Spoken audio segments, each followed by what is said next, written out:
Entre 1939 et 1945, l'Allemagne nazie a commis une série d'atrocités. Dans cette vidéo, nous vous proposons un top 10 des crimes nazis. 1. Action T4. Bien avant les camps d'extermination, Hitler lance un programme d'euthanasie visant à éliminer les personnes handicapées mentales, les malades incurables, et les enfants présentant des troubles du développement. Ce programme, nommé Action T4, débute dès 1939, en secret. Des médecins sont mobilisés pour établir des listes.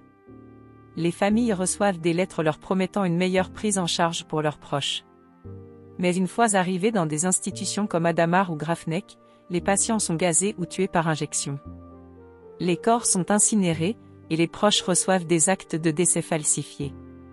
Un père allemand, croyant son fils handicapé interné dans un centre de soins, reçoit une urne et une lettre lui expliquant que l'enfant est mort paisiblement d'une pneumonie. Mais un ancien infirmier, pris de remords, lui révèle la vérité, son fils a été asphyxié dans une chambre à gaz. Au total, environ 200 000 personnes sont assassinées dans ce programme, qui sert de laboratoire aux méthodes d'extermination futures. 2. La destruction de Varsovie. Après l'insurrection de Varsovie à l'été 1944, les nazis réagissent avec une brutalité inouïe. Sur ordre direct de Himmler, la ville doit être rasée, pierre par pierre. Les prisonniers de guerre polonais, ainsi que des civils capturés, sont contraints de dynamiter les bâtiments, d'incendier les bibliothèques, les musées, les hôpitaux. Les nazis vont jusqu'à profaner les cimetières. À la fin de l'année, plus de 85% de Varsovie est détruit. Le général SS Bakzelewski, chargé de cette opération, dira plus tard « Jamais je n'ai vu une haine aussi méthodique que celle qu'on nous a ordonné d'appliquer contre cette ville. » 3. L'exécution de milliers d'otages en Europe de l'Ouest. En France, aux Pays-Bas, en Tchécoslovaquie ou en Grèce, la politique nazie repose sur la terreur. À chaque attaque de la résistance, les nazis répondent en tuant des otages civils. Le chiffre est simple, pour chaque soldat allemand tué, 10 civils sont fusillés. Le cas du village d'Ask, dans le nord de la France, est tragique. En avril 1944, un train allemand est saboté. Quelques heures plus tard, les SS vont de maison en maison, arrachent les hommes et les exécutent dans les fossés. 36 personnes sont tuées, la plus jeune avait 15 ans. La méthode est appliquée partout, avec une régularité implacable. Les exécutions sont annoncées par des affiches rouges placardées dans les rues. 4. L'extermination des prisonniers soviétiques. Dans les premiers mois, près de 2 millions soviétiques de prisonniers meurent de faim, de froid, ou sont abattus sommairement. À Mauthausen, les soviétiques sont utilisés comme cobayes, certains sont enfermés dans des caissons à pression pour tester la résistance humaine. Un officier SS racontera plus tard qu'il avait reçu l'ordre de ne pas nourrir les prisonniers russes, car ils ne servaient à rien.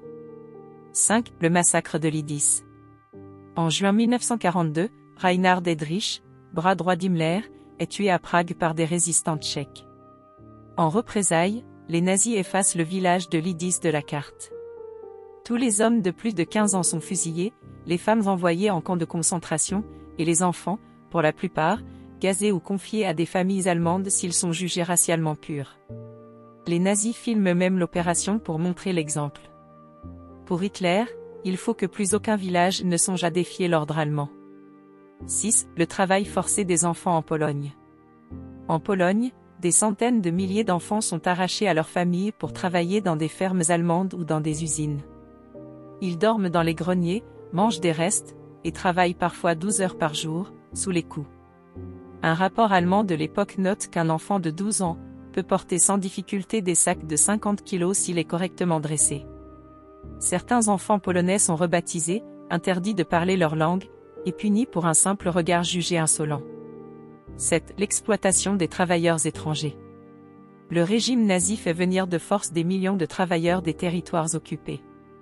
Français, Belges, Ukrainiens, Italiens sont envoyés dans des usines allemandes comme esclaves.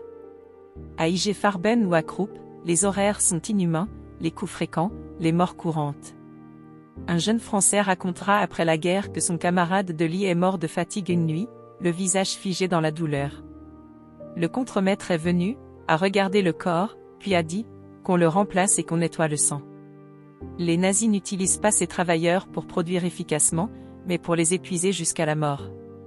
8. L'assassinat de l'élite intellectuelle polonaise. Dès septembre 1939, les nazis mènent une campagne ciblée contre les intellectuels polonais. L'objectif est clair, anéantir l'âme du peuple. Professeurs, prêtres, artistes, médecins sont arrêtés et fusillés. L'opération AB entraîne l'exécution de plusieurs milliers de cadres de la société polonaise. À Lwów, en juillet 1941, les nazis assassinent 45 professeurs d'université, parfois avec leurs familles. 9. Les expériences médicales sur des cobayes humains. Dans plusieurs camps, des médecins nazis, souvent diplômés des meilleures universités, mènent des expériences inhumaines. À Ravensbrück, on teste des produits chimiques sur les plaies de prisonnières. À Dachau, des hommes sont plongés dans des bains glacés pour étudier l'hypothermie. Les cobayes ne sont pas choisis au hasard, ce sont des opposants politiques, des Roms, etc. Le médecin Karl Kloberg, à Auschwitz, mène des tests de stérilisation sur des femmes en injectant de l'acide dans leur utérus. Il s'agissait de prouver la supériorité de la race aryenne en humiliant les autres. 10. L'incendie de Kalavrita, Grèce. En décembre 1943, la division allemande d'occupation en Grèce se venge d'une attaque de partisans. À Kalavrita, les Allemands rassemblent les hommes du village, les alignent sur une colline, et les fusillent un à un. Plus de 600 personnes meurent en quelques heures. Le village est incendié, les femmes enfermées dans l'école, qui doit être brûlée. Mais un soldat allemand désobéit, ouvre la porte, et sauve plusieurs dizaines de femmes et d'enfants. Il est fondamental de raconter ces faits, même les plus sombres, pour ne jamais oublier ce qu'un état idéologique peut engendrer quand il n'a plus de limites. Si vous avez appris quelque chose aujourd'hui, pensez à liker cette vidéo, à vous abonner à la chaîne, et à activer la cloche pour ne rater aucun prochain épisode. Merci pour votre soutien, et à bientôt.